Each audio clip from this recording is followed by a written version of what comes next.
Hello student, I am Govind. Welcome to GS academy. Student, आज तुम्हादेरके आमरा चक्रबृद्धि सूद এই চ্যাপ্টারের অঙ্কগুলো করব। এখানে তোমরা মূলত এসএসসি সিজিএল সিএইচএসএল এমটিএস বা রেলের যে সমস্ত একদম রিসেন্ট হয়ে যাওয়া মানে পরীক্ষাগুলো হয়েছে 2022, 23, 24 সালে সেই সমস্ত কোশ্চেন কিন্তু তোমরা এখানে দেখতে পারবে। সুতরাং সবই যেহেতু আপডেটেড কোশ্চেন এবং কোশ্চেনে কিন্তু যথেষ্ট মানে লেভেলটা যথেষ্ট আপ হয়েছে এবং সেই সমস্ত কঠিন কোশ্চেনগুলো কিভাবে তোমরা সহজে সলভ করবে তারই পুরোপুরি সলিউশন কিন্তু তোমরা এই ভিডিওতে পাবে। সুতরাং এই চক্রবৃদ্ধি সুদের যে সিরিজটা আজ থেকে শুরু হলো, এর প্রতিটা ক্লাস তোমরা কিন্তু খুবই ভালো করে কিন্তু দেখবে আর প্রত্যেকটা কোশ্চেন তোমরা কিন্তু নোট ডাউন করে নেবে। কেননা আমরা সাধারণত যে সমস্ত ওয়েতে সবাই অঙ্ক করে সেইভাবে কিন্তু করব না, একটু হলেও ভিন্ন ভাবে কিন্তু অঙ্কগুলো করব। তো অনেক ধরনের কথাবার্তা তোমাদের সাথে আলোচনা হবে প্রত্যেকটা অঙ্কের পিছনে, তো সেই জিনিসগুলো কিন্তু তোমরা ফলো করবে। তো প্রথম কোশ্চেন আজকের কি বলছে একটু শোনো। তো চক্রবৃদ্ধি সুদ শুরু করার আগে তোমাদেরকে আমি চক্রবৃদ্ধি সুদের একটা ফর্মুলা বলছি। আচ্ছা, সরল সুদের ফর্মুলা তো তোমরা সবাই জানো। সরল সুদের ফর্মুলা হলো PRT/100, সরল সুদের ফর্মুলা কিন্তু ওটা। কিন্তু চক্রবৃদ্ধি সুদের চ্যাপ্টারে চক্রবৃদ্ধি সুদের কোনো ফর্মুলা কিন্তু নেই। এখানে ডাইরেক্ট কিসের সূত্র আছে? অ্যামাউন্ট। তাহলে amount is equal to P into 1 plus R/100 whole to the power n। আচ্ছা, এখানে অ্যামাউন্ট বলতে কি বোঝাচ্ছে? সুদ আসল মিলে কিন্তু, ঠিক আছে? অ্যামাউন্ট মানে কি? সুদ আসল মিলে, মানে সব বৃদ্ধি মূল। প্রিন্সিপাল মানে কি? শুধু মূলধন। আর মানে কি? রেট অফ ইন্টারেস্ট অর্থাৎ সুদের হার। আর এন মানে কি? বছর সংখ্যা। এগুলো তোমরা যারা জানো না তারা লিখে নেবে। তাহলে একটা জিনিস তোমরা এখানে বুঝতে পারছো যে বছর সংখ্যা বা যে সময়টা বছর সংখ্যাটা সেটা চক্রবৃদ্ধি সুদের ক্ষেত্রে পাওয়ারে যায় কিন্তু কথাটা মাথায় রাখবে। তাহলে চলো প্রথম কোশ্চেনটা আমরা একটু দেখে নিই। প্রথম কোশ্চেন কি বলছে? 15 বছরে চক্রবৃদ্ধি সুদের অধীনে মূলধন দ্বিগুণ হয়ে যায়, কত বছরে এটি তার 512 গুণ হবে? ইংলিশটাও পড়ে নেবে। The amount doubles itself under compound interest in 15 years, in how many years will it become 512 times of it? মানে তাহলে একটা মূলধন তুমি এক মনে করো রেখেছো, সেটা কিছুদিন পরে, কিছুদিন মানে কত বছর দেখো? 15 বছর। 15 বছর পরে গিয়ে তুমি দেখছো কত গুণ হয়েছে? দ্বিগুণ হয়ে গেছে, দ্বিগুণ। তাহলে এটা কিন্তু সুদে আসলে দ্বিগুণ হয়েছে, তার মানে এটা কিন্তু অ্যামাউন্ট। আর এটা তুমি রেখেছিলে কি? প্রিন্সিপাল, মূলধন।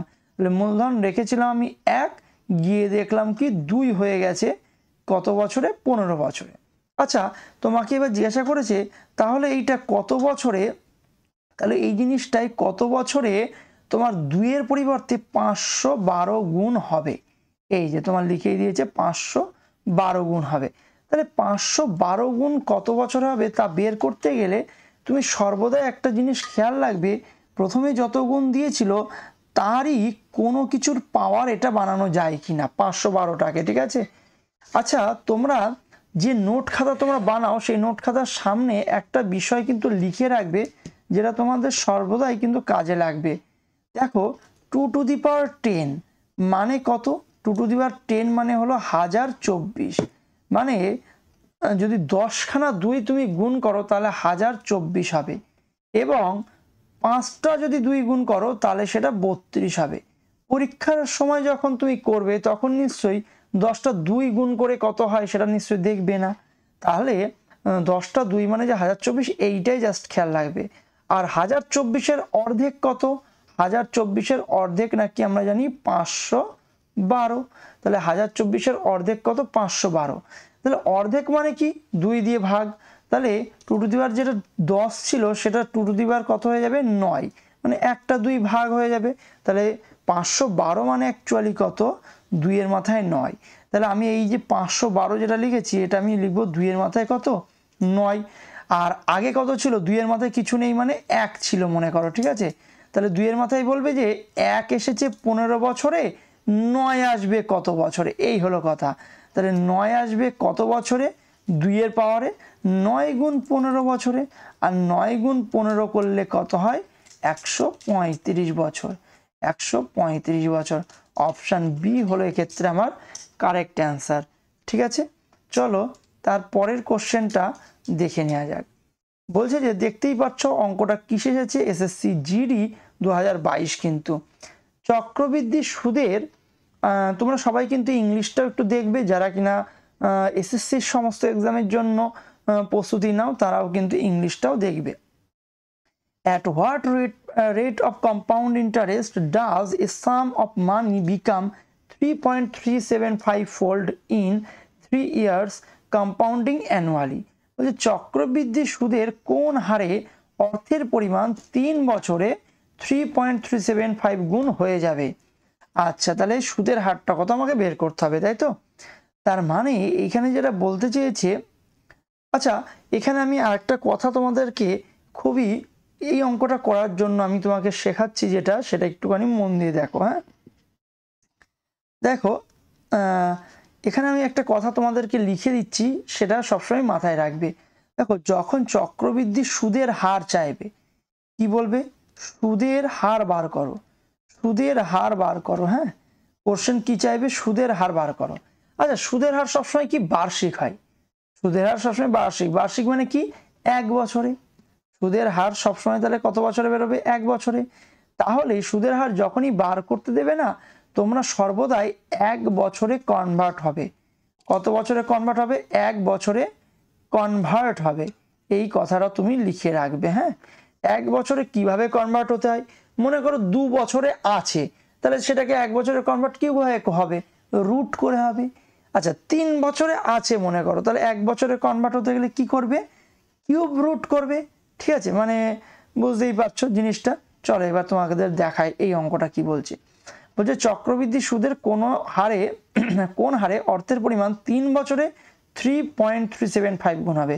তার মানে 3.375 গুণ হবে, মানে 1 টাকা তুমি রেখেছো, তুমি 3 বছর পরে গিয়ে দেখবে 3.375 গুণ হয়ে যাবে।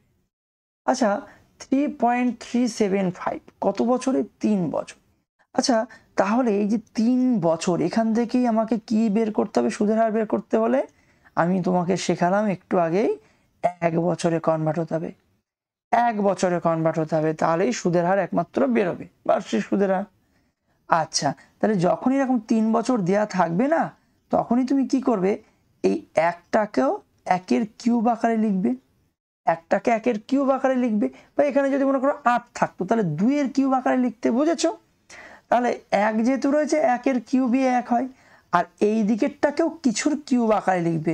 আচ্ছা, 3375 কার কিউব জানো, 15কে যদি 3 বার গুণ করো তাহলেই তুমি পেয়ে যাও 3375 পাও। ঠিক আছে, 15-র কিউব তাহলে 3375। তাহলে যেহেতু 3 ঘর আগে পয়েন্ট আছে, তাহলে কিউব যেহেতু হচ্ছে 1.5, তাকে 3 বার গুণ করলেই তো 3 ঘর আগে পয়েন্ট হয়ে যাবে। তাহলে 15 না হয় এখানে কি হয়ে গেল, 1.5 তার কিউব। বোঝা গেছে? তাহলে এই কিউব আকারে যে মানে পরিণত করলাম, তাহলে এটা তো কত, 3 বছরে কিউব এসেছে, তাহলে 1 বছরে বলবে যে কিউব উড়ে যাবে, তাই তো? 3 বছরে কিউব এসেছে পাওয়ারে, আর তাহলে 1 বছরে কি কিউব উড়ে যাবে, তার মানে এখানে 1 হয়ে যাবে, আর এখানে হয়ে যাবে 1 বছরে নিলে 1.5। তাহলে তুমি দেখো তো কত সুদ দিয়েছে, তুমি বলবে সুদ হয়েছে 0.5। 1 টাকা রেখেছিলাম, 1.5 টাকা হয়েছে, তার মানে কি 0.5 সুদ হয়েছে। তাহলে 0.5 সুদ হয়েছে কতর উপরে, 1-এর উপরে, আর 100-এ কত, এটাই তো সুদের হার বোঝায়।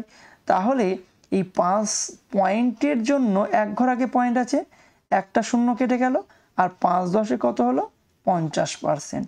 তাহলে অপশান আমার এ হলো এক্ষেত্রে সঠিক উত্তর। তো চলে আসি তার পরের কোশ্চেনে। পরের কোশ্চেনটা একটু পড়ে নেওয়া যাক। Find the difference between the compound interest on 2000 for 1 year at 8% per annum compounded annually and half yearly। তাহলে বার্ষিক 8% হারে, বার্ষিক 8% হারে হার যেটা বলে দিয়েছে সেটা ভালো করে লক্ষ্য করো। এই জায়গাটায় যে সুদের হারটা বলে দিয়েছে না, সেটা 8% কিন্তু। এইবার দেখো এই 8% হারে বার্ষিকের কথা বলেছে আর অর্ধবার্ষিক চক্রবৃদ্ধিতে 1 বছরের জন্য 2000 টাকার চক্রবৃদ্ধি সুদের পার্থক্য। আচ্ছা, তাহলে দুটো জিনিসের কিন্তু পার্থক্য বের করতে হবে, বুঝেছো? দুটো জিনিসের পার্থক্য, আর দুটোই কি চক্রবৃদ্ধি সুদ। কত চক্রবৃদ্ধি সুদের পার্থক্য বের করতে হবে। শুধুমাত্র ডিফারেন্স কি জানো, এই ক্ষেত্রে যে চক্রবৃদ্ধি সুদটা হবে না সেটা ইয়ারলি, আর এক্ষেত্রে যে চক্রবৃদ্ধি সুদটা হবে না সেটা হাফ ইয়ারলি কাউন্টেড হবে। আচ্ছা, যেখানে ইয়ারলি কাউন্টেড হবে তাহলে সেখানে সুদের হার যেহেতু 8%, তাহলে আমি এখানে সুদের হার ডাইরেক্ট 8%ই বলবো, বুঝেছো? বছরে 1 বছরে তাহলে 8%ই হবে। কিন্তু যেখানে হাফ ইয়ারলি সেখানে সুদের হারটাও তো হাফ হয়ে যাবে না, তাহলে 8% যেটা হাফ ইয়ারলি কত পার্সেন্ট হয়ে যাবে? 4% হয়ে যাবে। হাফ ইয়ারলি কত পার্সেন্ট হয়ে যাবে? 4% হয়ে যাবে। আচ্ছা, 4% করে তাহলে তো দুটো হাফ, 4% করে কয়টা হাফ ইয়ার? 2টি হাফ ইয়ার, এই কথাটাই তো লিখবো, 2টি হাফ ইয়ার।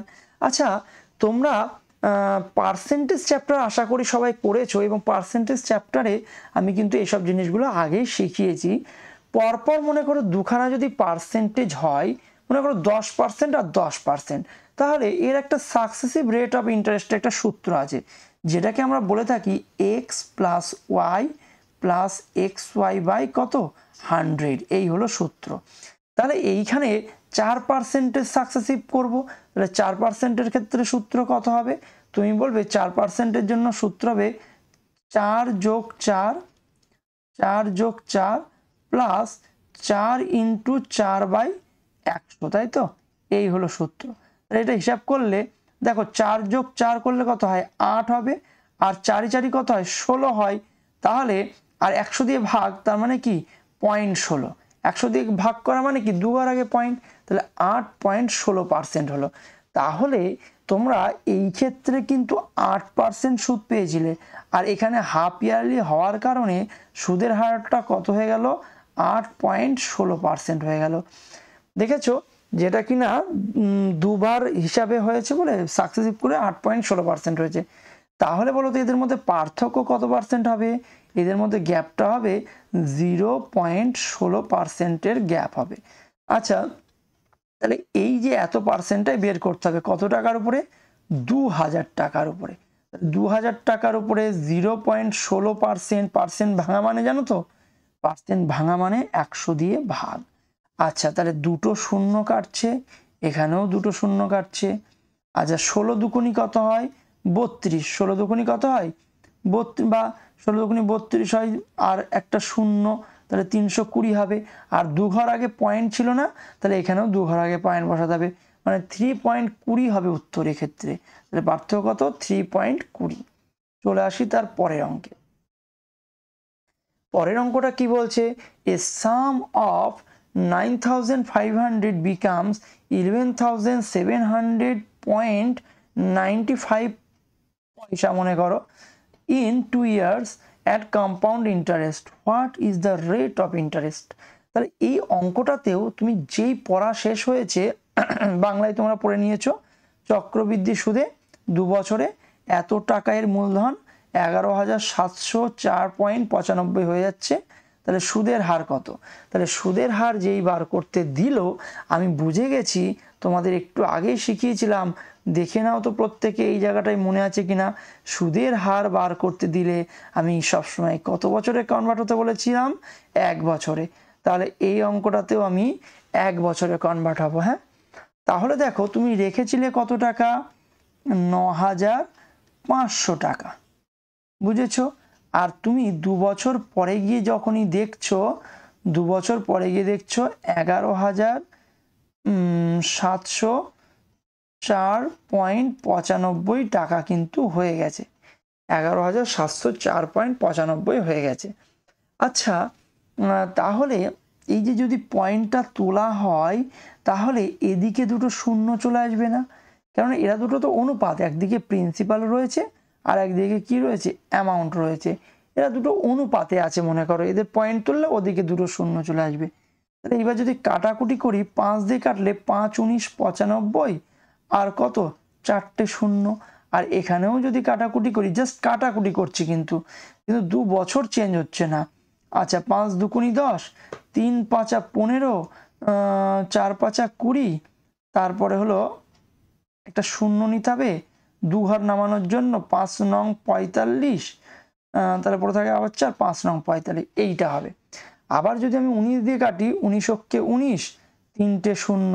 আর এখানে যদি 19 দিয়ে কাটি 19 অক্ষে 19 আর কত হলে 23, 4 44, 19 দুগুনি 38, 6 60, 3 19 57, 39, 19 দুগুনি 38, 19 অক্ষে 19। আচ্ছা তাহলে এই যে অনুপাতটা দাঁড়ালো, এটা কত বছরের অনুপাত? 2 বছরের অনুপাত। ঠিক আছে, জাস্ট আমি কাটাকুটি করেছি কিন্তু 2 বছরের অনুপাতই থেকে গেল কিন্তু। হ্যাঁ আচ্ছা, এইবার আমি তোমাকে কি শিখেছি? সুদের হার বার করতে দিলে 1 বছরে কনভার্ট হতে হবে। আর 1 বছরে কনভার্ট হতে গেলে, আচ্ছা এখানে কি শূন্য কি একটা কম পড়েছে? হ্যাঁ একটা শূন্য কম পড়েছে, 4টে শূন্য ছিল, তাহলে এখানেও আর একটা শূন্য হবে। ঠিক। আচ্ছা তাহলে 1 বছরে কনভার্ট হতে গেলে তোমাদের আমি একটু আগে শেখালাম কি করতে হবে।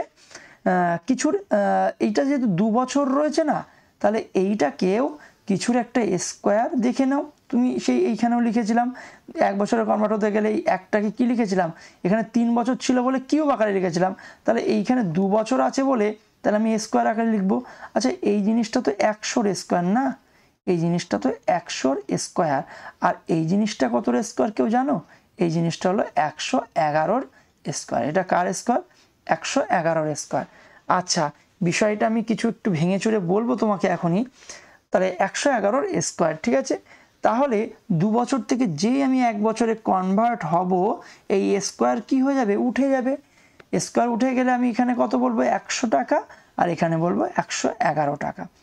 তাহলে তুমি বলবে 1 বছরে কত টাকা সুদ দিয়েছে? 100 টাকা থেকে 111 হয়ে গেছে, মানে 11 টাকা সুদ দিয়েছে। আর ডাইরেক্ট 100-এর উপরেই তো সুদ, তাহলে ডাইরেক্ট তুমি 11%ই বলে দিতে পারো। তাহলে আমার উত্তর কত হলো? 11% কিন্তু উত্তর হলো। আচ্ছা এইখানে যেটা আমি এক্সট্রা কথা বলবো তোমাদের, আমি একটু বলছিলাম সেটা একটু শুনবে হ্যাঁ প্রত্যেকে। আচ্ছা যেটা বলছি, মনে করো 11-র স্কোয়ার, 11-র স্কোয়ার মানে কত? 121। আচ্ছা এটাকে অ্যাকচুয়ালি লিখছে কেমন করে? এখানে কটা এক আছে? দুটো এক, তাহলে 1 লিখবো, 2 লিখবো, উল্টো দিক থেকেও 1 2, বুঝেছো? 2টা রিপিট হবে না কিন্তু একবারই হবে। আচ্ছা যদি 3টে 1 লিখি, তার স্কোয়ার লিখি, তাহলে বলবো 1 2 3, 1 2 3, ঠিক আছে। শুধু 3টা রিপিট হবে না, মানে এই দিক থেকেও পড়বো 1 2 3, এই দিক থেকেও পড়বো 1 2 3। হ্যাঁ তাহলে যদি আমি 4টে 1 লিখি, তার স্কোয়ার লিখি, তাহলে তুমি বলবে 1 2 3 4, এই দিক থেকেও লিখবে 1 2 3 4, তো 4 কিন্তু একবারই হবে। ঠিক আছে, এইটুকু আশা করি বুঝতে পারছো। এরকম 5টা নিলেও এরকম একই হবে। তো এই একটা এক্সট্রা কনসেপ্ট তোমাদের এখানে বোঝানোর ছিল। আচ্ছা তোমরা আবার কিছু কিছু স্টুডেন্ট আছে বাজারে যারা নাকি এই সমস্ত অঙ্কগুলোকে অনেকটা অ্যাডভান্স মেথডে করে, সেটাও তোমাদেরকে আমি একটু বলবার চেষ্টা করছি। দেখো যার হলো মনে হচ্ছে এইসব মানে কনসেপ্টগুলো নেওয়ার প্রয়োজন আছে, সে কিন্তু অবশ্যই নেবে। হ্যাঁ আচ্ছা কিছু কিছু ছেলে মেয়ে কি আছে, এরকম 9500 টাকা, তো 9500 টাকা যেটা রাখা হয়েছে, এর মধ্যে অপশানের মধ্যে একটা কি সুন্দর একটা পার্সেন্টেজ রয়েছে 10%, তাই না? তাহলে 10%টা ও কিন্তু করবে। 10% মানে সবাই জানে 1/10 হয়। তাহলে 1/10 যদি করি, 9500 টাকার উপরে 1/10 করলে হবে 9500 টাকার উপরে 1/10 করলে একটা শূন্য কেটে যাবে এবং 950 টাকা সুদ হবে। আচ্ছা পরবর্তী বছরেও তো 950 টাকা সুদ হবে, তাই তো নাকি?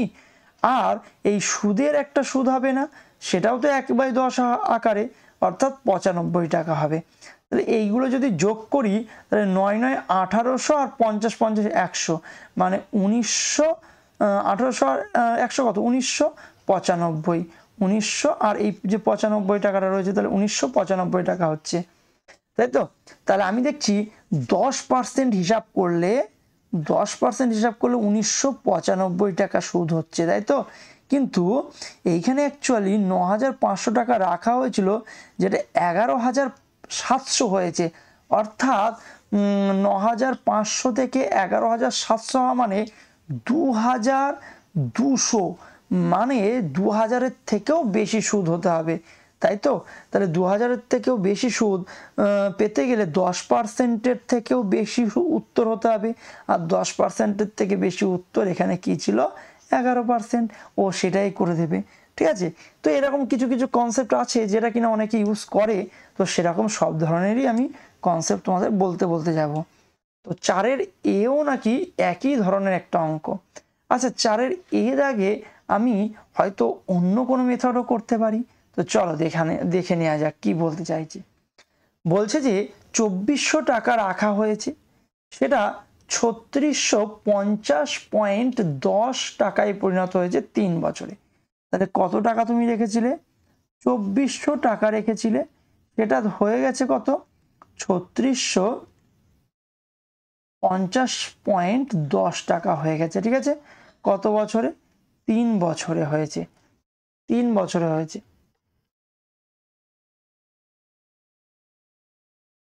তাহলে দেখো এইখানটায় তুমি কি করবে? তাহলে এটা সে আগের বারের মতনই করতে পারো, যে 4-এর এ দাগের অঙ্ক। তাহলে আমি একটা কাজ করি, এখানে পয়েন্ট তুলে দিই, এখানে দুটো শূন্য লিখে দিই, একটা শূন্য তো কেটেই যাচ্ছে, আর কত দিয়ে কাটা যাবে এখানে? এখানে যদি আমি কাটি সম্পূর্ণটাকেই শূন্য সহ যদি কাটি, আমি যদি 3 দিয়ে কাটি, মনে করো 3 8 24, মানে 8000 টাকা হচ্ছে এখানে, না? 3টে শূন্য, আর এখানে কত হবে? 3 দিয়ে কাটলে 3 বারং 36, 3 কে 3 পড়ে থাকে 2, 3 6 18, 3 7 21, এইটা হলো, তাই তো? আচ্ছা, এটা কত বছরে হলো? এইটা হলো 3 বছর হলো। দেখো আর তো কাটা যাচ্ছে না, এখানে 8000 আর এখানে 12,167 টাকা হয়েছে। তো এইটা বলো তো, তাহলে 3 বছর থেকে কি করতে হবে? আমার টার্গেট কি? 1 বছরে কনভার্ট হতে হবে না? 1 বছরে কনভার্ট হতে হবে। তাহলে 1 বছরে কনভার্ট হতে গেলে তাহলে তোমাকে এটা কারোর কিউব আকারে লিখতে হবে। এটাকে আমি 20-র কিউব বলতে পারি না 8000-কে, আর 12,167 এটাকে কতর কিউব লিখতে পারি? তার জন্য একটু আমার দিকে দেখবে কিন্তু কতর কিউব লিখতে পারি। আচ্ছা, লাস্টের এই তিনটে সংখ্যাকে একত্রিত করে দাও, কিউব যেহেতু বের করছো, তাহলে বাকি পড়ে থাকলো কত? 12। আচ্ছা, 12 মানে 2 দুগুণি 4, 4 দুগুণি 8, 2-এর কিউব মানে 12, 3-এর কিউব করলে কত হয়? 27, বেশি হয়ে যাচ্ছে। তাহলে প্রথম সংখ্যা হয়ে গেল 2, আর যেহেতু লাস্টে কত আছে? 7, 7 একমাত্র কার কিউব করলে আসে জানো? কোন সংখ্যার কিউব করলে লাস্টে 7 আসে? একমাত্র 3-এর কিউব করলে। 3 কে 9, 3 নং 27, তাহলে 3-এর কিউব করলে 7 আসে। তাহলে এটা হলো 23-এর কিউব। বুঝতে পারছো তোমরা আমার কথাটা? না হলে তুমি আরেকবার একটু দেখে নেবে আমি যা বলেছি। আচ্ছা, তাহলে 1 বছরে কনভার্ট হতে গেলে আমি বলবো এটা 23 হয়েছে, আর এটা কত? 20 হয়েছে। তাহলে কত টাকা সুদ হয়েছে? 3 টাকা। কার উপরে? 20-র উপরে হয়েছে। 100-এ কত? আচ্ছা, 20 দিয়ে কাটলে 5 কুড়ি 100, তাহলে 5 দিয়ে কাটলে 3 5 15% কিন্তু এখানকার উত্তর। আচ্ছা, এই অঙ্কটা আমি অফলাইন ব্যাচে খুবই মানে আলাদা একটা কনসেপ্টে শিখিয়েছিলাম, যেটা কিনা খুবই গুরুত্বপূর্ণ একটা জিনিস। এইভাবে তুমি কিন্তু অনেক অঙ্ক খুব স্পিডে করতে পারো। কথাটা বলে দেখছি, যতটা পারা যায় আমি এখান থেকে বোঝানো সেটুকু চেষ্টা করব। যাই হোক, তোমরা একটু দেখো। ২৪০০ টাকা রাখা হয়েছে। আচ্ছা, এমন একটা সুদের হারে 3 বছরে কত টাকায় পরিণত হবে? ৩৬৫০.1-এ পরিণত হবে মনে করো। হ্যাঁ, এই যে 1-এর পরে একটা শূন্য লেখা আছে, ওই শূন্যের মনে করো কোনো দাম নেই, তাই তো? পয়েন্টের পরে তো শূন্যের কোনো দাম নেই, তাই না? তাহলে এই জিনিসটা হয়েছে। আচ্ছা, এইবার আমি যে কথাগুলো বলছি সেটা আমার কথাগুলো মন দিয়ে শুনবে কিন্তু। হ্যাঁ তাই, এইখানটায় যেটা মূলধন ছিল সেখানে কতগুলো শূন্য ছিল? 2টো শূন্য ছিল। আর এইখানে কত ঘর আগে পয়েন্ট হয়েছে? 1 ঘর আগে পয়েন্ট হয়েছে। তাহলে ব্যাপারটা হচ্ছে আমার 2টো শূন্য কেটে গিয়ে আরও একটা শূন্য দিয়ে ভাগ হয়েছে বলেই তো 1 ঘর আগে পয়েন্ট হয়েছে। তাহলে মোদ্দা কথা হলো 3টি শূন্য দিয়ে ভাগ হয়েছে, 3টি শূন্য দিয়ে ভাগ হয়েছে। এইটা আমি বলতে পারছি 3টি শূন্য দিয়ে ভাগ হয়েছে। আচ্ছা 3টি শূন্য দিয়ে ভাগ হয়েছে, তার মানে আমি বলবো এখানে কি হতে পারে। এইখানে যদি তুমি 3টি শূন্য দিয়ে ভাগ হতে পারে মানে 2400কে 3টি শূন্য মানে তুমি 15%কে যদি ধরো, 15% মানে অ্যাকচুয়ালি 3 5 15 আর হলো 5 দিয়ে কাটলে 5 20 100। 15% মানে কত? 3/20। 3 বার যদি গুণ করো 3/20, তুমি দেখো আমি তোমাকে একটু ভেঙেই বলে দিচ্ছি 3/20, তাহলে দেখো 1 2 দুটো শূন্য এরকম কেটে যাবে, আরও একটা শূন্য দিয়ে ভাগ থাকবে, কিন্তু সেই শূন্যটার জন্য কি পয়েন্ট আসবে এক ঘর। আচ্ছা এখানে দেখো এখনো কাটাকুটি যায়, 2 দুগুণি 4 কাটবে, 4 ছক 24 হবে।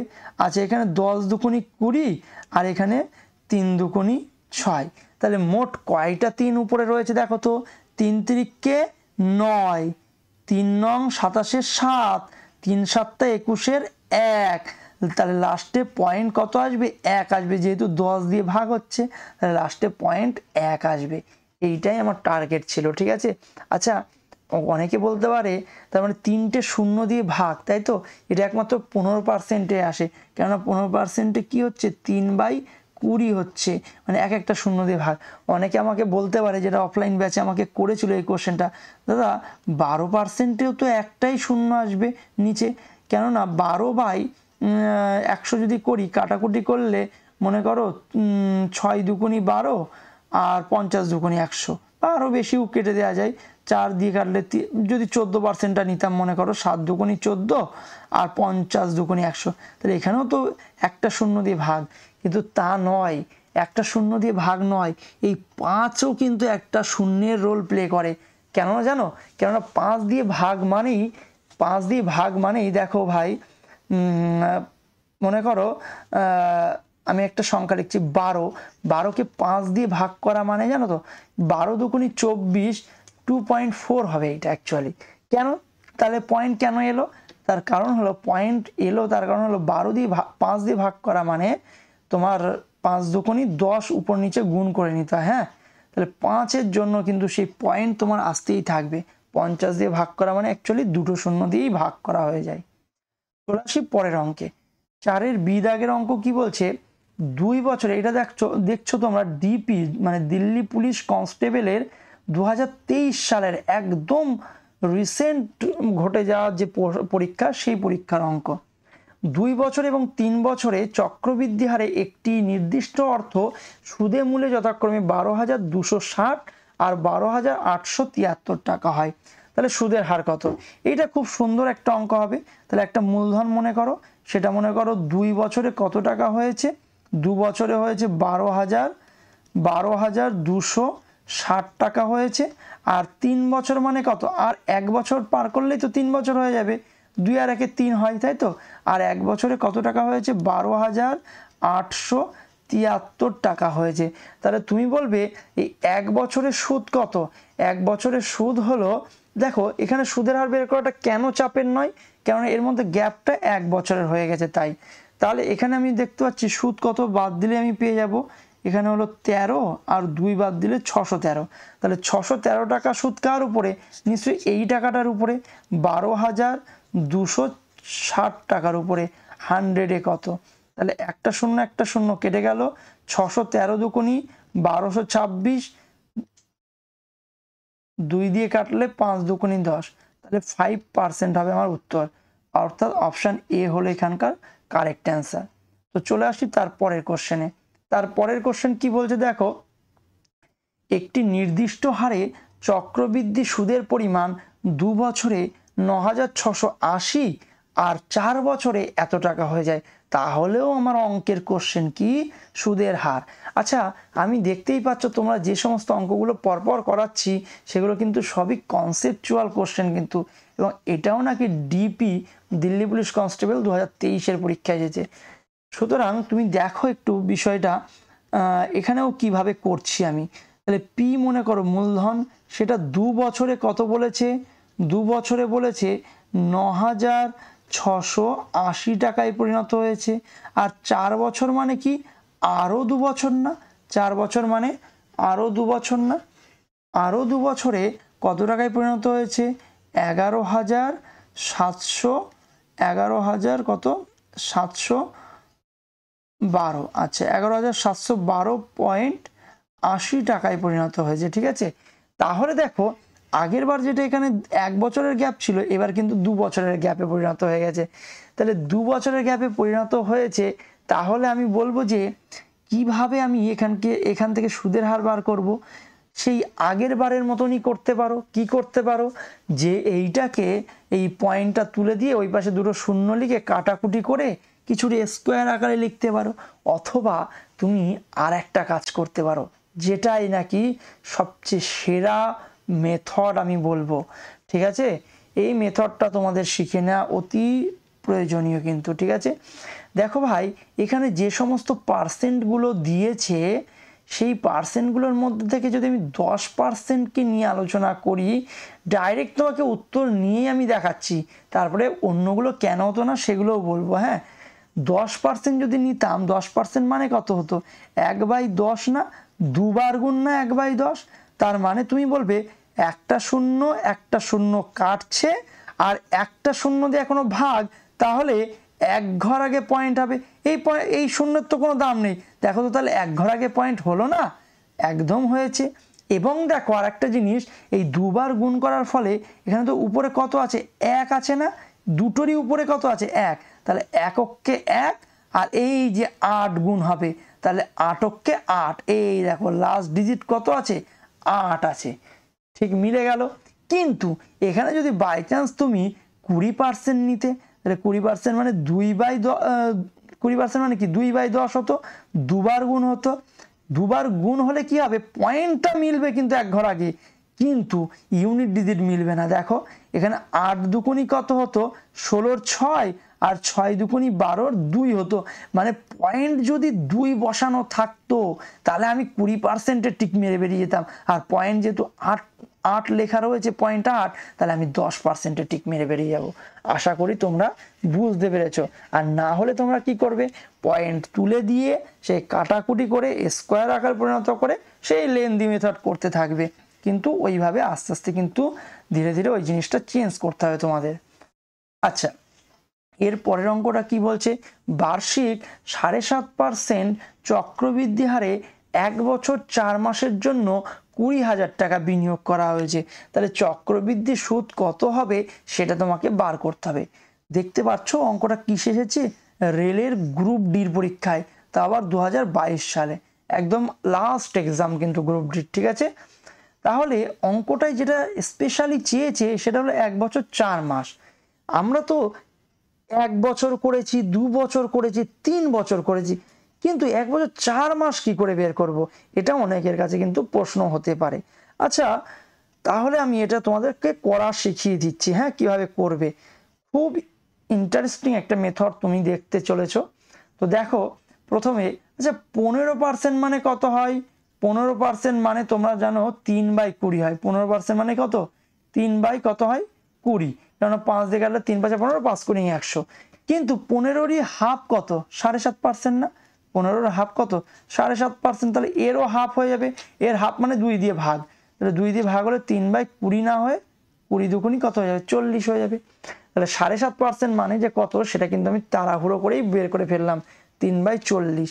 এইবার ভালো করে বোঝো, তোমাদের একটা ডায়াগ্রাম শিখাচ্ছি। ঠিক আছে, মনে করো মনে করো একটা প্রিন্সিপাল পি, তার উপরে কোনো একটা রেট আকারে যদি সুদ বের করতে চাও, তাহলে প্রথম বছরের সুদ মনে করো একটা, এইটা হলো দ্বিতীয় বছরের সুদ, আর এই যেই সুদের সুদ হবে তখনই চলে আসে সব চক্রবৃদ্ধির কনসেপ্ট। ঠিক আছে, তাহলে ভালো করে শুনছো। মূলধনের উপরে প্রথম বছরের সুদ হলো এই জিনিসটা, এই গোলটা। দ্বিতীয় বছরের সুদটা মূলধনের উপরে এই গোলটা, এদেরকে সরল সুদ বলে। আর এই যখনই প্রথম বছরে যে সুদটা অ্যাড হয়েছিল তার উপরে যেই সুদ তুমি এখন ক্যালকুলেট করছো এটাকে বলছে সুদের সুদ, আর সব মিলিয়েই হয়ে যায় চক্রবৃদ্ধি সুদ। আচ্ছা, তাহলে 2 বছরের যে ফরম্যাট সেটা কিন্তু কত হলো? দুটো একই রকম দেখতে, 2:1। এইভাবে আমি প্রত্যেকটার ক্ষেত্রে ভেঙে ভেঙে বলে দেবো। আচ্ছা, তাহলে 2 বছরের জন্য তুমি কীভাবে মনে রাখবে? দুটো রসগোল্লা একটা কালাকাঁদ, দুটো রসগোল্লা আর একটা কি কালাকাঁদ, এইভাবে মনে রাখবে, ঠিক আছে। এই কনসেপ্ট কিন্তু বেধড়ক কনসেপ্ট, তুমি শুধু দেখতে যাও আর দেখবে কি ভয়ানক ভয়ানক অঙ্ক সেকেন্ডের মধ্যে তোমাকে তুলে দেবো। তাহলে মনে থাকবে 2 বছরের জন্য অনুপাতটা কত, 2:1, যেখানে দুটো রসগোল্লা একটা কালাকাঁদ, এই কনসেপ্টে চলবো। হ্যাঁ, তাহলে চলো, তাহলে 20,000 টাকা, তাহলে 20,000 টাকার উপরে আমি কি 2 বছরের জন্য বের করছি, কিন্তু আমার তো 2 বছর বের করতে দিইনি, 1 বছর 4 মাস বের করতে দিয়েছে। তাহলে 1 বছর 4 মাস বের করতে দিলে তুমি 2 বছরের জন্যই বের করে নাও না। তাহলে 2 বছরের জন্য সুদের হারটা কত আগে বলো তো, 3/40। তাহলে 3/40 দিয়ে যদি কাটো, একটা শূন্য কেটে যাবে, আর 4 দিয়ে কাটলে তাহলে রসগোল্লার দামটা কত হবে একটু দেখে নেওয়া যাক। রসগোল্লার দাম হবে 40 দিয়ে ভাগ করলে একটা শূন্য কাটবে, আর 4 5 20, মানে 500 গুণ 3 হবে, 500 গুণ 3। আচ্ছা, 3টা কেন গুণ হচ্ছে, যে উপরে 3 গুণ আছে তাই, আর 40 দিয়ে ভাগ করলে 500 হয়। তাহলে রসগোল্লার দাম কিন্তু 1500 টাকা হলো। আবার একটা এরকম রসগোল্লা পাবো না, 500 গুণ কত পাবো, 3 পাবো। আচ্ছা, এবার এই টাকাটার উপরে আবার সুদ পাবো কত আকারে, সেই একই সুদের হারে, একই সুদের হারে মানে 3/40 আকারে। তাহলে যেই 3/40 করবো আমি, তাহলে এখানে কত পাবো দেখো তো, এখানে পাবো হলো 0 0 কেটে যাবে, আর 4 দিয়ে কাটলে 50কে, তাই তো, 4 দিয়ে 50কে কাটবে, 4 বারং 48, আর 4 5 20, মানে 12.5, কত পাবে, 12.5। তাহলে 12.5 গুণ 3, আবার একটা গুণ 3 হবে, আবার একটা গুণ 3 হবে। এখানে মোট কয়টা গুণ 3 হলো, দুটো। কেন বলো তো, আগে একটা গুণ 3 ছিলই, আবার এই একটা গুণ 3 হলো। এইবার ভালো করে বোঝো। হ্যাঁ, তাহলে এটা কিন্তু আমি 2 বছরে বের করেছি, এটা হলো প্রথম বছর আর এটা হলো দ্বিতীয় বছর। কিন্তু দ্বিতীয় বছর যেটা হয়, সেই প্রতিটা বছর তো 12 মাসে হয়, কিন্তু এটা তো অ্যাকচুয়ালি 1 বছর 4 মাসের জন্য বের করতে দিয়েছে। তাহলে আমি তো এটা 12 মাসের জন্য বের করে ফেলেছি, তাহলে 4/12 দিয়ে গুণ করবো। আচ্ছা, 4/12 দিয়ে গুণ করা মানে পুরো বিষয়টাকে 4/12 দিয়ে গুণ করতে হবে। আচ্ছা, কেন 4/12 দিয়ে গুণ করছি বুঝতে পেরেছো নিশ্চয়ই। 12 মাসেরটা বেরিয়েছে, এই লাইনে কত, 12 মাসেরটা বেরিয়েছে, কিন্তু আমার 4 মাসেরটা বের করতে হবে তার জন্য। তাহলে 4 দিয়ে কাটলে 3 4 12, আর এই 3 দিয়ে ভিতরে এগুলো কাটবে, 3 দিয়ে 3 কেটে গেল, আর এই 3 দিয়ে একটা 3 মনে করো কেটে গেল এখানে। তাহলে এখানে মোট কত সুদ দাঁড়াচ্ছে দেখো, 3 5 1500, আর এখানে একটা 500, তার মানে 2000, এখানে 2000 টাকা, আর এখানে 12.5 গুণ 3 মানে 37.5 টাকা। তাহলে আমার উত্তর কত হলো, 2037.5 টাকা উত্তর হলো। খুব সুন্দর একটা অঙ্ক, আশা করি তোমরা বুঝতে পেরেছো। অপশন বি হলো কারেক্ট অ্যান্সার। তো চলে আসি পরের অঙ্কটাই। পরের অঙ্কটা কি বলছে, বলছে যে 2 বছরের জন্য একটি রাশির উপর চক্রবৃদ্ধি সুদ 4,180 টাকা, যদি সুদের হার বার্ষিক 20% হয়, তাহলে মূলধন কত। বেশ সুন্দর একটা অঙ্ক দিয়েছে। তাহলে এই অঙ্কটা কিভাবে করবে, দেখো CHSL 2023-এর কোশ্চেন দেখতেই পাচ্ছ। তাহলে এই যখন মূলধন চাইবে, অঙ্কটা পড়ে বুঝতে হবে। এই প্রত্যেকটা অঙ্ক খুবই কনসেপচুয়াল অঙ্ক, কিন্তু তোমরা পুরো ভালোভাবে বুঝবে যে কিভাবে কোনটা করা হচ্ছে, এবং বারবার প্র্যাকটিসের মাধ্যমে জিনিসটা কিন্তু রেডি করে নেবে। তাহলে আমার মূলধন চেয়েছে, তাই তো, মূলধন চাইলে এই যে সুদের হার যেটা না, ওটাকে ভেঙে ফেলবে প্রথমেই। তাহলে সুদের হার কত বলেছে, 20%, তাহলে 20% মানে 1/5। তাহলে তুমি বলবে 5 টাকা রাখলে 5 আর 1 6 টাকা সুদে আসলে হয়ে যাবে, তাহলে প্রিন্সিপাল 5 রাখলে অ্যামাউন্ট কত হবে, 6 হবে। কিন্তু কত বছরের কথা বলেছে, 2 বছরের কথা বলেছে না। তাহলে 2 বছর মানে স্কোয়ার হয়ে যাবে, তো স্কোয়ার হয়ে যাবে। তাহলে সুদে আসলে কত টাকা হবে বলো তো, সুদে আসলে এখানে হয়ে যাবে 6 6 36, আর রেখেছিলে কত, 5 5 25। তাহলে দেখো তো সুদ কত দিয়েছে, সুদ দিয়েছে, তুমি বলবে বিয়োগ করলেই পেয়ে যাব, 11 ইউনিট সুদ দিয়েছে। এই 11 ইউনিটের ভ্যালুই দেখো 4000, দেখো চক্রবৃদ্ধি সুদ বলে দিয়েছে না, এই যে চক্রবৃদ্ধি সুদ 4180। তাহলে 11 ইউনিটের ভ্যালু 4180 হবে। তাহলে 1 ইউনিট কত, ভাগ করো, 3 11 33, পড়ে থাকে 8, 8 11 88, 380 হবে। তাহলে মূলধন কত, মূলধন তো তোমার 25 ইউনিট, তাহলে 25 ইউনিটের ভ্যালু কত হবে, তাহলে 25 ইউনিটের ভ্যালু হবে 25 গুণ যখনই 3800 করবে তখন দেখবে তুমি 9500 টাকা হবে, অর্থাৎ ডি হবে এক্ষেত্রে আমার কারেক্ট অ্যান্সার। তো চলে আসি এর পরের অঙ্কে। পরের অঙ্কটা চলো দেখে নেওয়া যাক কি বলছে, একটু বড় ধরনের অঙ্ক, দেখি কি বলছে। একজন মহাজন প্রতি বছর 4% হারে টাকা ধার নেয়। তাহলে ও আগে কি করছে, টাকা ধার নিয়েছে এবং বছরের শেষে সুদ পরিশোধ করছে কিন্তু মহাজনের। আর তিনি এটাকেই আবার 8% বার্ষিক চক্রবৃদ্ধি সুদে, আচ্ছা এ তো হলো 4% হারে তো ধার নিয়েছে আর বছরের শেষে শোধ দিচ্ছে, আর তিনি এটিকে 8% বার্ষিক চক্রবৃদ্ধি সুদে অর্ধবার্ষিক চক্রবৃদ্ধি হারে ধার দেন আবার, তাহলে এবং বছরের শেষে সুদ পান। তিনি এইভাবে তিনি বছরে 166.4 টাকা লাভ করেন। ধার করা টাকার পরিমাণ নির্ণয় করতে হবে। এই ধরনের কোশ্চেন বর্তমানে খুব পরিমাণে আসছে, ভিভিআই কোশ্চেন বলতে পারো। তাহলে যে মহাজন তার সম্পর্কে একটু বোঝো। মহাজন নিচ্ছে 8% ধার, বছরের শেষে শোধ দেবে, ইয়ারলি শোধ দেবে। 8%? না না না না না, 8% নেয়নি, এটা কত পার্সেন্টে নিয়েছে মহাজন? তাহলে মহাজনেরটা আরেকবার বলছি, মহাজনেরটা নিয়েছে ইয়ারলি 4% ধার নিয়েছে। কিন্তু সে মহাজন বহু চালাক, সে কিন্তু ধার আবার দিয়ে দিয়েছে এই জিনিসটাকে কোনো একটা সহজ সরল ব্যক্তির কাছে, তাকে দিয়েছে 8%। 8% বার্ষিক, ইয়ারলি 8%। আচ্ছা ইয়ারলি 8% হলেও সে কিন্তু সুদ কিন্তু ইয়ারলি নেয় না, দেখো এখানে সুন্দর করে বলে দেওয়া আছে অর্ধবার্ষিকী সুদ নেয়।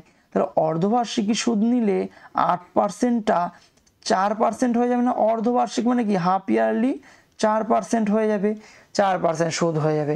তাহলে বছরের শেষে কত টাকা ইনকাম করেছে? 166.4। আচ্ছা তাহলে তুমি বলবে বছরের শেষে মহাজনকে তো 4% দিতে হবে, মহাজনকে কত দিতে হবে?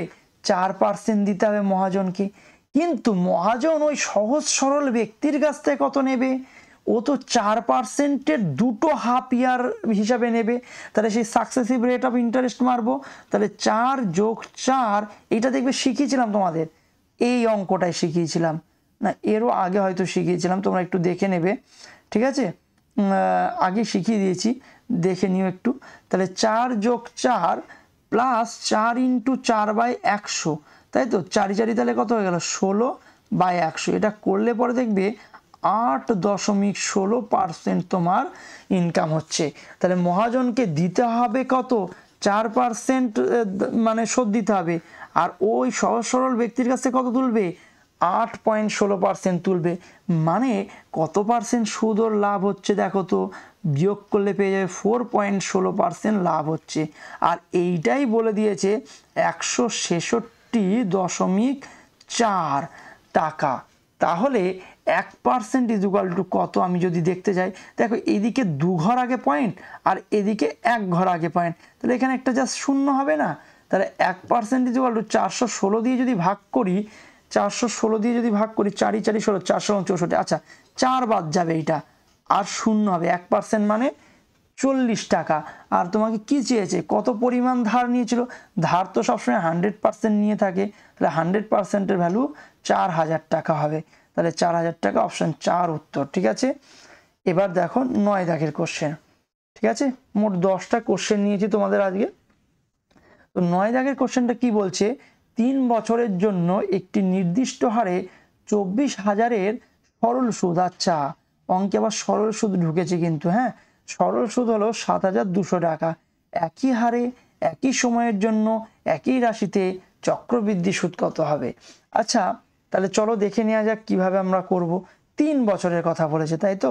আচ্ছা 3 বছরের জন্য তোমাকে আবার একটা ডায়াগ্রাম শেখাবো। হ্যাঁ মনে করো এই হলো আমার প্রিন্সিপাল পি, তার উপরে 3 বছরের ফরম্যাটটা কেমন হবে। তাহলে প্রিন্সিপাল পি এর উপরে তুমি ডাইরেক্ট যে সুদগুলো পাবে সেগুলো এরকম গোল গোল দিচ্ছি। হ্যাঁ তাহলে 3টে সুদ পাবে 3 বছরে, 3টে রসগোল্লা মনে করো, ঠিক আছে? আচ্ছা এই প্রথম যে সুদটা তোমার ব্যাংকের অ্যাকাউন্টে যোগ হয়ে গেল, এর জন্য তুমি 2 নম্বর বছরে একটা সুদ পাবে না, দ্বিতীয় বছরে একটা সুদ পাবে।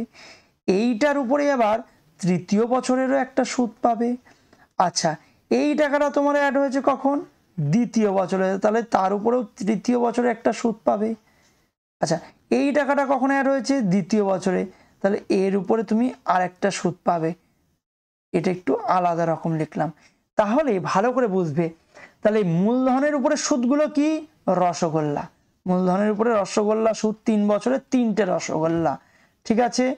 আচ্ছা, 3টে রসগোল্লা মনে করো, ঠিক আছে? আচ্ছা, এইগুলো হলো কালাকাঁদ। হ্যাঁ, তাহলে এইগুলো কার উপরে সুদ? রসগোল্লার উপরে সুদ। রসগোল্লার উপরে 3টে কালাকাঁদ। আর লাস্ট এই যে জিনিসটা পেলাম, এটা মনে করো ল্যাংচা, এটা হলো এই কালাকাঁদের উপরের সুদ, ঠিক আছে? কালাকাঁদের উপরের সুদ, অর্থাৎ এটা হলো 1। তাহলে এখানে যে ফরম্যাটে যে আমি অনুপাতটা পেলাম 3:3:1 অনুপাত পেলাম কিন্তু, ঠিক আছে? আচ্ছা, তাহলে এই অঙ্কটা যদি আমি একটু লক্ষ্য করি, 3 বছরের যেহেতু দিয়েছে, ফরম্যাট আমার মুখস্থ হয়ে গেছে। 3টে রসগোল্লা, বারবার বলো, 3টে রসগোল্লা, 3টে কালাকাঁদ, একটা ল্যাংচা। রসগোল্লা কার উপর সুদ? কনসেপ্টগুলো ক্লিয়ার করার জন্য তোমাকে মুখে মুখে বলতে হবে কথাগুলো। রসগোল্লা কার উপরে সুদ? মূলধনের উপরে। কালাকাঁদ কার উপরে সুদ? রসগোল্লার উপরে। ল্যাংচা কার উপরে সুদ? কালাকাঁদের উপরে। এইভাবে কথাগুলো তুমি বলবে। হ্যাঁ, আচ্ছা, তাহলে দেখো কি বলছে, 24,000 টাকা তুমি রেখেছিলে, 24,000 টাকার উপরে তুমি 3 বছরের সরল সুদ পেয়েছো। আর সরল সুদ মানেই তো রসগোল্লাগুলো, তাহলে 3টে রসগোল্লার ভ্যালু বলে দিয়েছে কিন্তু। কত টাকা ভাই? 7,200 টাকা। তাহলে 7,200 টাকা যদি রসগোল্লাগুলোর ভ্যালু হতো, তাহলে এক এক বছরে কত করে পেতে? এক এক বছরে তুমি পেতে, এক এক বছরে কত করে পেতে? 3 দিয়ে ভাগ করো, 3×24=72, নাকি? 3×24=72, 2400 টাকা করে। তাহলে এই যে রসগোল্লাগুলোই কত করে? রসগোল্লাগুলোই 2400 টাকা দামের রসগোল্লা, 2400 টাকা দামের রসগোল্লা। আর 3 বছরের চক্রবৃদ্ধি সুদ বের করতে দিয়েছে, তাহলে আমার আরো 3টে কালাকাঁদ আর একটা ল্যাংচা বার করলেই হয়ে যাবে, তাই তো? তাহলে এই রসগোল্লা কটা বের করতে হবে? 3টে। আর কালাকাঁদ কটা বের করতে হবে? 3টে। ল্যাংচা কটা বের করতে হবে? একটা। এইবার যদি তুমি একটু লক্ষ্য করো, ভালো করে দেখো, এইখান থেকে এইটা রসগোল্লা কার উপরে সুদ বলেছিলাম? মূলধনের উপরে না? তাহলে মূলধনের থেকে জাস্ট একটা শূন্য কেটে গেছে না, 2400 এসেছে। তাহলে তুমি এখানেও কি বলবে? একটা শূন্য কেটে যাবে, মানে 240 আসবে। আর ল্যাংচা আরো একটা শূন্য কেটে যাবে, মানে 24 টাকা আসবে। দেখো কত সহজ হয়ে গেল অঙ্কটা। তাহলে তুমি বলবে মোট সুদ কত? 3×24=7200। আর ওখানে কত? 3×24=72, মানে 720। আর ওখানে অনলি 24। তাহলে সব যদি যোগ করো, তাহলে 4 2 2 4, তাহলে 7 আর 2 9, আর এখানে 7, 7,944। কি সুন্দর অঙ্ক হয়ে গেল, তাই না? তো এই কনসেপ্টটা যদি না বুঝে থাকো, আরও একবার দরকার হয় তুমি রিপিট করে নিয়ে দেখে নাও, ঠিক আছে? আশা করি তোমরা বুঝে যাবে। আর না বুঝলে অবশ্যই কমেন্টের মাধ্যমে জানাবে।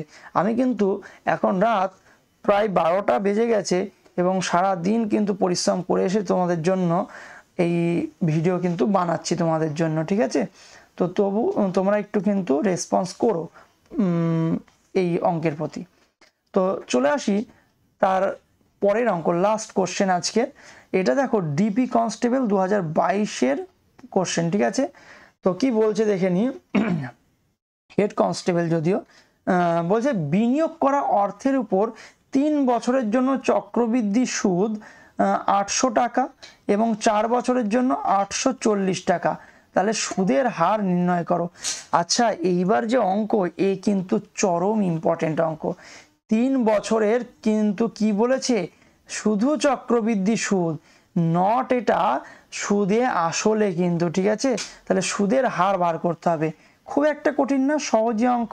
তাহলে আমি বলবো, এই যদি মূলধন হয় 3 বছরের, কি বলছে বলো তো? 3 বছরের কিন্তু সুদ বলছে, তাই তো? 3 ইয়ারের সুদ, 3 ইয়ারের সুদ কত বলছে দেখো? 3 ইয়ারের সুদ হলো 800 টাকা। আর 4 বছরের সুদ, 4 বছরের সুদ কত? এটা কিন্তু চক্রবৃদ্ধি সুদ। 4 বছরের সুদটা কত? 840 টাকা। 840 টাকা, সরি একটা শূন্য বেশি লেখা হয়ে গেল, 840 টাকা। তাহলে তুমি না এই যখনই 1 বছরের গ্যাপ দেখতে পাচ্ছ, এখানে তুমি ডাইরেক্ট বলে দিতে পারো সুদের হার কিভাবে বের করবে। এই 40 টাকাই হবে সুদ, ঠিক আছে। কার উপরে জানো? 800 টাকার উপরে। তাহলে 800 টাকার উপরে 40 টাকা সুদ, 100-এ কত? তাহলে এটা কাটাকুটি করলে 0 0 দুটো কেটে যাবে, আর 8 দিয়ে কাটলে 5 8 40, তাহলে কত পার্সেন্ট সুদ হবে? 5% সুদ হবে। তাহলে আমার সুদের হার কত পার্সেন্ট হয়ে গেল? 5%। তো এই অঙ্কটাকে না আর একটু ডিটেলসে তোমাকে বুঝতে হবে, নাহলে তুমি পরবর্তী অঙ্কগুলো কিন্তু বুঝতে পারবে না। তার জন্য আমি জাস্ট একটুখানি তোমাকে বলার চেষ্টা করছি। ভালো করে যদি একটু লক্ষ্য করো, মনে করো 100 টাকা একটা মূলধন নিয়েছি, আর 10% সুদ। 10% মানে কত? 1/10 না? তাহলে প্রথম বছরের সুদ তুমি কত বলবে? প্রথম বছরের সুদ বলবে 10 টাকা, দ্বিতীয় বছরের সুদ কত বলবে? 10 টাকা, আর এই যে চক্রবৃদ্ধি সুদ মানে সুদের সুদটা কত? এটার উপরে 1 টাকা। তাহলে ভালো করে বোঝো, এই যে 10 টাকাটা যেটা, এটা কত? প্রথম বছরের সুদ না? আর 2 বছরের সুদটা কত? 2 বছরের সুদ দেখতে পাচ্ছ 21 টাকা। 2 বছরের সুদ কত? 21 টাকা। তাহলে যদি বলি সুদের হার কিভাবে বের করব? সুদের হার তুমি বের করবে 2 বছরের সুদ,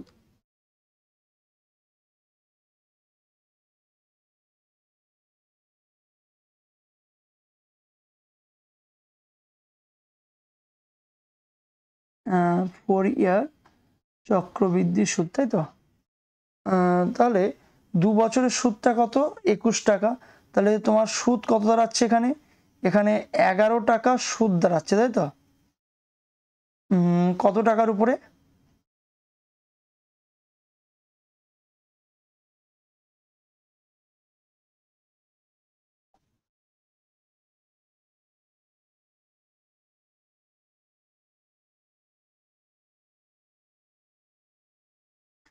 এখানে 11 টাকা সুদ হয়েছে 100 টাকা, তাই তো? 3 বছরের জন্য চক্রবৃদ্ধি সুদ 800 টাকা, এবং 4 বছরের জন্য তোমাকে বলে দিয়েছে 840 টাকা, তাই তো? চক্রবৃদ্ধি সুদ। তাহলে সুদের হার কত? তুমি যেহেতু 3 বছরে 800 টাকা পেয়েছো আর 4 বছরে 840 পেয়েছো, তাহলে ডাইরেক্ট তুমি বলবে 1 বছরের গ্যাপ। তাহলে 40 টাকা সুদ 800 টাকার উপরে 100-এ কত? তাহলে এখান থেকে পাচ্ছ কত? 5% সুদ। আচ্ছা, আমি এখানে যেটা তোমাকে বলতে যাচ্ছিলাম সেটা হলো দ্বিতীয় আর ফার্স্ট আর সেকেন্ড ইয়ারের, ফার্স্ট অ্যান্ড সেকেন্ড ইয়ারের কথা বলতে যাচ্ছিলাম। সেকেন্ড ইয়ারের ক্ষেত্রে তোমার কিন্তু 10 আর 1-এ 11 টাকা সুদ হবে, ঠিক আছে? এটা কিন্তু 11 টাকা সুদ হবে। তাহলে এখানে 1 টাকা সুদ হবে কত টাকার উপরে? 10 টাকার উপরে সুদ হবে 1 টাকা, 100-এ কত? এইভাবে কিন্তু 10% পেতে পারো। এটা দ্বিতীয় মানে প্রথম আর দ্বিতীয় বছরের কথা বলছি। এই সম্পর্কিত অঙ্কগুলো কিন্তু আমি নেক্সট দিন করাবো, ঠিক আছে? তো আজকে আমার ক্লাস এই পর্যন্তই। আশা করি তোমরা সকলেই বুঝতে পেরেছো। তো আমাদের যারা অফলাইন ব্যাচের সাথে যুক্ত হতে চাও, তারা অবশ্যই কিন্তু আমাদের দেওয়া এই নাম্বার দুটোতে কন্ট্যাক্ট করবে, 9734419357 অথবা 9832561331। এই দুটো নাম্বারে তোমরা কন্ট্যাক্ট করতে পারো। তোমরা এখানে CGL, CHSL, MTS, SSC GD, NTPC, group D এবং ওয়েস্ট বেঙ্গলের যে সমস্ত এক্সামগুলো রয়েছে, মনে করো ডাব্লিউবিপি, তারপরে তোমার ওয়েস্ট বেঙ্গল পুলিশ, তারপরে কলকাতা পুলিশ, ফুড, এই সমস্ত এক্সাম বা ক্লার্কশিপ, এই সমস্ত এক্সামের জন্য কিন্তু এখানে প্রিপারেশান দেওয়া হয়। তো তোমরা যারা ইচ্ছুক তারা অবশ্যই অফলাইন ব্যাচে তোমরা জয়েন করবে। এটা আমাদের এই মার্চ মাসেই শুরু হয়েছে, আর খুবই ভালো একটা সুসংবাদ তোমাদের জন্য আসতে চলেছে, এবং তার জন্য ওয়েট করো। আমরা আগামীতে তোমাদেরকে কিন্তু অবশ্যই চ্যানেলের মাধ্যমে তোমাদেরকে জানাবো। তো আজকের মতন ক্লাস এই পর্যন্তই। সকলকে ধন্যবাদ।